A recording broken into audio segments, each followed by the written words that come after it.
So today we're going to take a trip back in time, and we have to think about why we started a headphone company. Not if or when or we did it, yes. but why did we do it? Why? That's a question, yeah. It's not one I consider too frequently. Anyone remember? No. I'm trying to think of it right now. Yeah. Well, there was a few reasons. It was kind of like a false start initially, though. False start. Yeah.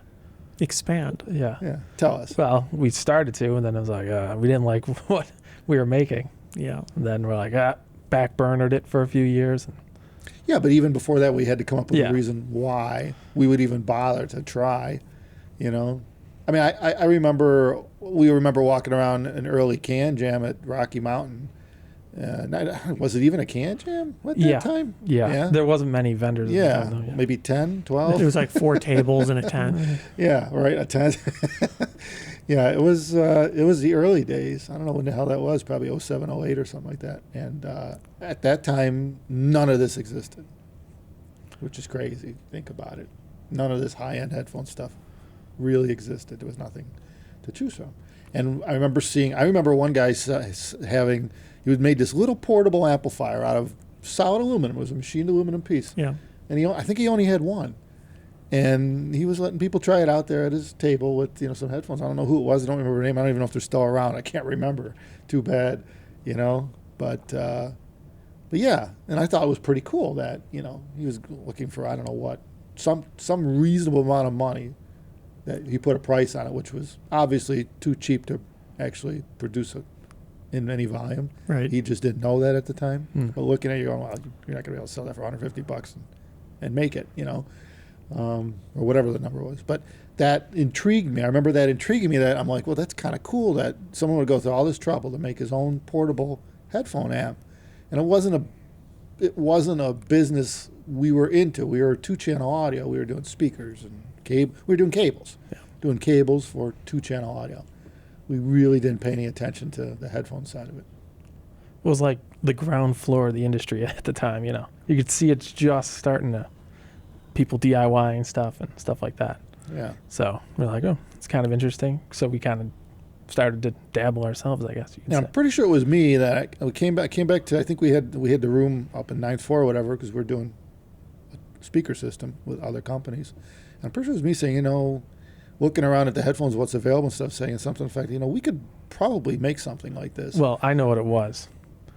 It was, we saw Woo's monoblocks, and you're like, this is cool. We need to make something to go with this. That was like the only thing that you're like, oh, wow, this is a cool thing in the headphones. That's scene. true. And he had like one pair of them at the time. That was the only set in the world of those 2, 3, 4 mono amps. I forgot how long he had that one before he actually sold one. Yeah. The market was so immature then. Yeah. Yeah, there was no one that... I'm pretty sure that's probably... I never really thought about it. I don't remember what the price was. Let's say it's $15,000 for the pair. It was a lot. There was no headphone to go with it. Yeah, where do you plug it into that? Which is kind of wild when you think about it. Yeah. But yeah, I remember that was probably the spark. It was like... I think so. This is cool. We need to make something to go with this. Yeah. It was cool. Well, I hung out in the 2-channel circles for a bit at that point, considering that, we happen to have like a vaguely sort of family business here. And you were just getting started with it. You were you were just finishing up college or something. Right. I was still in college at the time. Yeah. And I went to a few shows at that point and saw the 2-channel stuff. People selling their very low to very, very, very high priced goods. And I saw the diversity, the people, the people a show like that attracted, the whole ecosystem, more or less, right? You kind of got a feel for it. And it was interesting in the fact that people were able to make really cool hardware that was unique, low volume, specialty, and unusual. But the prices were just crazy. It was so unattainable to almost everyone. You would need to spend well over $100,000 to have a system that was really, truly special. Yeah, and I always that's crazy. At those shows, I always said it's a show, and I mean and that's an issue with shows. Like usually, when you're doing a show and you're spending the money to do a show and you're flying people out to do a show, and you're probably going to put your best foot forward. Right. So you're showing the most expensive stuff you have usually because you're trying to impress the most people, and looks obviously is a big impression when you see these huge speaker systems and multiple amplifiers and, gear everywhere. Yeah. You can't help but go, ooh, ah, as a consumer going, that's cool. It is kind of to your detriment at some point, though, because, like, you're shoving all these huge things in these, like, hotel rooms, Yeah. So. Well, what would happen is you would go room to room to room as a consumer looking at the stuff. And, of course, inevitably, everyone wanted to stand out. So they weren't showing so much their $200 things. Some of the people had that, but that really wasn't really the selling point. Most people were kind of pushing, look what we could do. Here's our flagship. And these systems were $100, $200, $500,000. They're crazy money, right? Just everything is as expensive and crazy as we could do it. And while that's technically impressive, that's not something that I was interested in. I can't afford, and I don't even want for a most system people like too, that. Didn't make any financial sense. Very few people in the world are interested in something You pull like in that. the parking lot with your Honda Accord, you're not spending that kind of money. $500,000 on an audio system. Probably not. But you can dream, But it was cool, right? Yeah. And then I had I probably the same kickstart that a lot of other people in the world had at the time. I had a demand for a personal audio that was better than what was available. I was going to school at the time, and I occasionally had long breaks between classes. I would have hours in some cases because this class is only available this time, this one was only available this time, so I had 4 hours. I didn't do anything. So what do you do when you had extra time? And I was sort of vaguely looking into headphone options, and there really wasn't many. I was on Headphone, I guess, as you were at the time, and there really wasn't a lot available. It was very immature. Everyone was kind of sort of indecisive on what was good or what to buy. And there was only a handful of products available, and I tried a few of them. You got, I forgot what the model was. You got those AKG headphones that everyone was raving about at the time. Oh, yeah. Those like white those ones. White ones? 701. Like a $300 pair. I don't know what Something it's, like that. $200, yeah. And was it a 701? I think so. Yeah. They didn't do anything for me impressive. Yeah, right? likewise. This was by considerable margin the most expensive headphone I've tried at that point. Yes, right. And it was one of the more expensive headphones available. Which is the reason why we never got into headphones to begin with, is because they never did impress us. There was a different problem with those too. I remember they were hard to drive, so we didn't really have anything to like drive. We didn't have headphone amps at the time, Yeah. That Right. was Well, at the other time, that market even was so immature. People were making like the Altoid tin amps and stuff like that. Mm-hmm. Right. There really wasn't the wide diversity that you see now, where you could get any price point, pretty much any size and feature set, and it's affordable. It's I easy forgot to about use. those amps that people were putting in a little the tin cases that came candy can. They'd use Yeah. it as a case for a home brewed amp. I was talking to people at college at the time about things like that. Yeah. And there's a few people that were making them and whatnot. But Yeah, it was a serious. they didn't work that good. No, they probably weren't really reliable either. But that's kind of where this started, though. It was more of a grassroots movement, so to speak, in the audio community based on headphones. Yeah, which hasn't happened in like 2-channel in 70 years or something. Yeah, probably in the 70s. maybe would the be when 70s, it last time, which is a long time ago. But when your great grandpa was in diapers, okay, not that long. Something like that. Yeah, but anyway, the bottom line is, I mean, it hasn't been, and I think that's another thing that attracted me to it. Is like, I thought that we could promote this. We know high end. We've been in a high end 2-channel biz for a long time already. Then, and it's like, this shouldn't be that difficult to produce a high end product, and really bring the market along with us. And that's kind of was the vision I had at the time, is like, I think we could probably do this. And it took a while. It did more than I would have liked to see. Yeah. I mean, it's not like we initially just, we don't have like a team of engineers to throw at this problem. You just got out of school, and it's the first thing I said, well, let's start making a headphone. Well, I was working on it before then. Yeah. But full time after I got out of school. Yeah. And I guess all the factors managed to align, because we saw a demand. We personally were somewhat interested and had a demand ourselves. We didn't really like anything on the market. There really wasn't that much on the market. Nothing to appeal to a discerning audiophile, at least. And it seemed like an interesting thing to give it a shot. And we did. It took an awfully long time. And nothing pretty much happened seemingly for years. Yeah. It was, you would try things, it didn't do what you expected. You would try something else. There was a lot of failure Yeah. at the beginning, and then we started ramping up. I'd say the last 2-3 years of that, and we really started putting a lot of effort into it, and we focused on it. I think the biggest thing is that we didn't realize like building jigs and all the things to build the things that you need to know how to build. That took like the longest, really.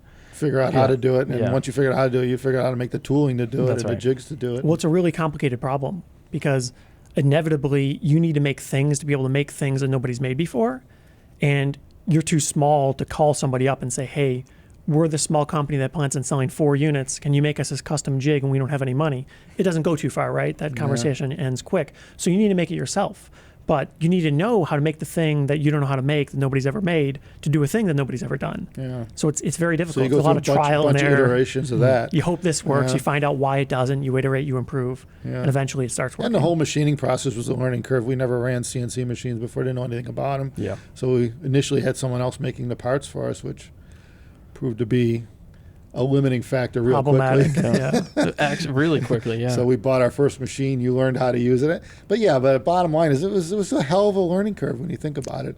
We do have a real quick learning, like a chest of all our early attempts still in the back. Yeah. Look at it sometimes. It's like, oh my god. The messed up parts. Yeah.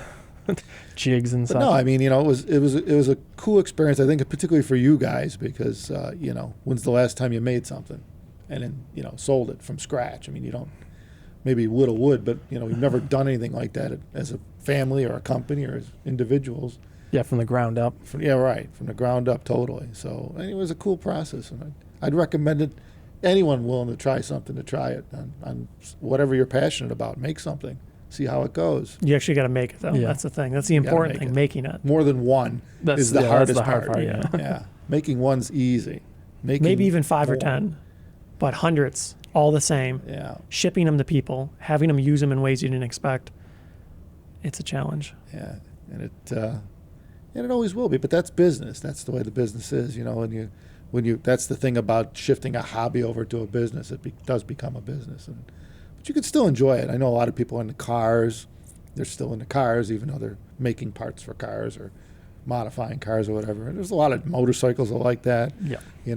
I know Ducati there's some guys make aftermarket parts for Ducatis, even locally here in Buffalo.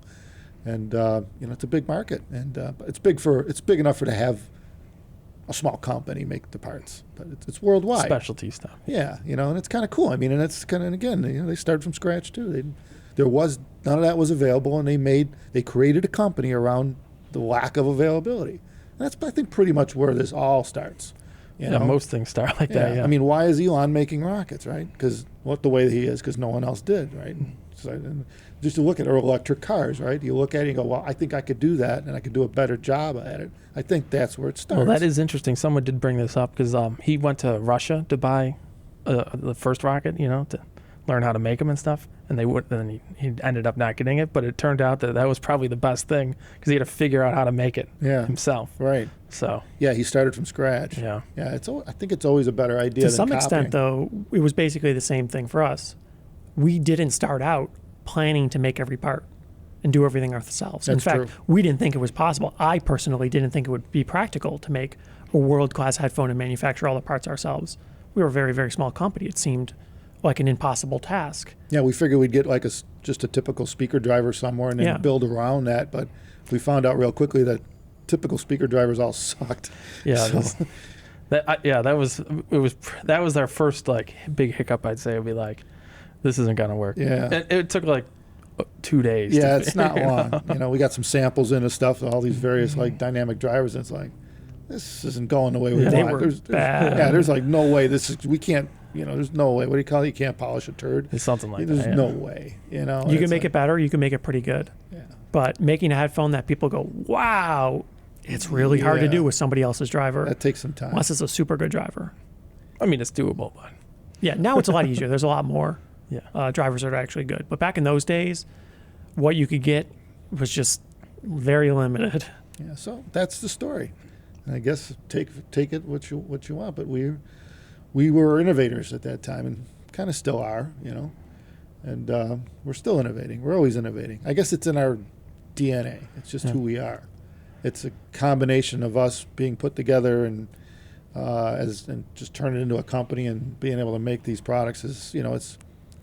I guess it's somewhat rare when you look at the world, and you're lucky as any company gets started, you're fortunate if you can make it past the first couple of years. Mm. You know, most don't. A majority of time, I think it's a good 75-80% of companies It's pretty high. fail in the first year or two. You know, so It's very understandable why. Too. yeah, oh, totally, yeah. You either run out of money or time, or Well, that's the thing. or yeah. you just hit a brick wall that just dead ends the whole project. You need to be selling products to make money to then Yeah. make more products. That is a problem. Yeah, without cash flow, the project ends real quickly. So anyway, that's it in a nutshell. Yeah. We wanted to, and we did. When we did it. And That's here the we- reason. And we're still here today, and we're still making better products. So thank you, everybody. Please, for watching, please subscribe to us. If you like our videos, tick the like button, and take care of yourselves. Happy New Year.